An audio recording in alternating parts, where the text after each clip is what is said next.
And welcome back. As we approach the end of the year, we want to take a look back at some of the most impactful storms and, of course, the people who survived them. Hurricane Helene, it caused widespread catastrophic damage all across the southern U.S. It was the deadliest hurricane to strike the mainland of the U.S. since Hurricane Katrina.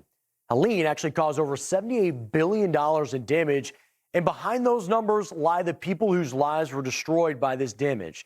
Now, since Helene, Jake Jarvis has dedicated all of his time to helping people rebuild. His company is Precision Grading. It does all the work for free. We actually spoke with Jake back in September, nearly 1 year after Helene brought that catastrophic rainfall that triggered flooding all throughout North Carolina. Take a listen to that interview. The toll is tough. It's tough on my family. It's me and my daughter, and we've struggled. Because we haven't really took any vacations. We see a lot of devastation every day, so it's hard to come home and just relax. Nobody else has missed salary except me. I pay them just as a normal week and overtime and whatever they need. And, we've just survived paying them and keeping the equipment up by donations only, which that's stressful because you never know what tomorrow's going to bring. And this is a glimpse of the amazing heart that Jake has, and I'm actually joined by Jake Jarvis and his daughter Maya right now. Jake, thank you for being back with us. Maya, it's good to see you. Let's talk more about, Jake, the prize that you recently won. It's a grand prize for America's Hardest Worker Award. I know you do this work out of the kindness of your heart, but how does it feel to be recognized for your efforts? Amazing and humbling because there's so many hard workers out there, but I'm glad to be one of them, and it was an amazing award and unexpected. And Maya, it's so good to meet you. The first time I got to talk with your dad, the one thing that resonated with me, being a father of a girl, he had said how proud he is of you, and is how it stood out how you were talking to everybody whenever you go to help him. What was your favorite part of going with him while he went out to work? My favorite part was probably really just meeting new people. I love meeting new people, and I just love working with my dad. And it's just a lot of fun to me. Yeah, you can see the bond that you both have. Jake, can you kind of tell us about some of those recent projects? It's been a while since we've got to catch up here that you've been working on. Yes, sir. We just completed a bridge, completely donated. There was actually two homes were isolated still. Yes, the one pictured now, we just finished that a couple weeks ago. And, that's very rewarding because they've been walking to their home for 13 months almost. So it was a big deal to get them home and watch them drive in for the first time. And since Helene, and also we're saving a home up in Bat Cave on the side of a mountain that one of the cheapest estimates he had was $890,000 to fix.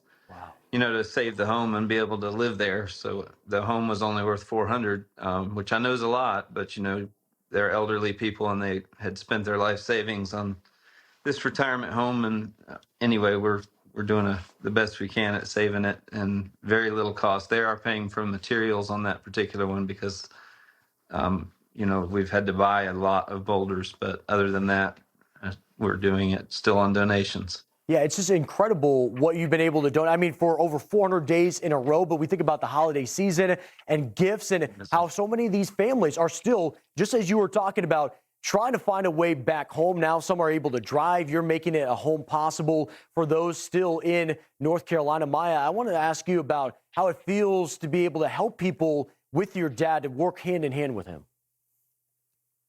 Like I said, I love working with my dad, and it feels really good to help people because, at the end, it's a huge reward.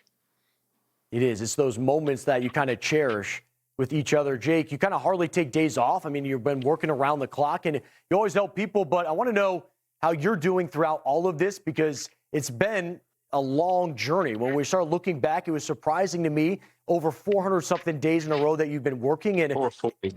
Yeah, 440. Yes, yeah. So for you, I know it may be tough to just ask, has it gotten any easier, or is it still very painful when you're meeting people and trying to get them, back to whole again? It's very painful. We have 3 houses waiting to be torn down now, and they're they're just not savable, and that the people are wanting to rebuild, but they're still trying to get things out, believe it or not, and save what they can so we can tear their homes down, which is heartbreaking. It always has been since the beginning when you have to take one down, but most of them are very compromised, and still it doesn't make it any easier. And as far as I'm going, the same day I won the award, or was nominated, I went to the hospital for back issues, and that's been a lot. Being self-employed, insurance isn't the best. Working on my VA benefits, but at the same time, it's been very expensive and painful to deal with health issues that have pretty much come from nonstop work. But just shows your heart and your determination. Jake, I think in this season, of course, we talk about the holidays. It's the giving spirit. A lot of people are listening to this story. Maybe they've heard of you before, and it's on their heart. They want to donate. They want to be able to help out and be able to contribute to your mission. How can people do that? We don't have a GoFundMe, but we do have a Venmo on our Facebook page, and also a lot of people mail us donations. That house that you're showing right there is they had to be moved from Bat Cave, and they've got a new home, and we're wrapping it up. But we've donated to help them as well in the move. Anyway, but yes, the donations on the Facebook page, all the information's there, and also, like I said, mail-in is sometimes the best, but just to our address at the shop. It's incredible. We will have that on our website when we post this interview. Jake and Maya, thank you so much for joining us. And again, thank you for everything that you're doing for the community there as well. We're honored to help. Yes, sir. Thank you. Thank you so much. Thank you. Have a good evening. Thank you.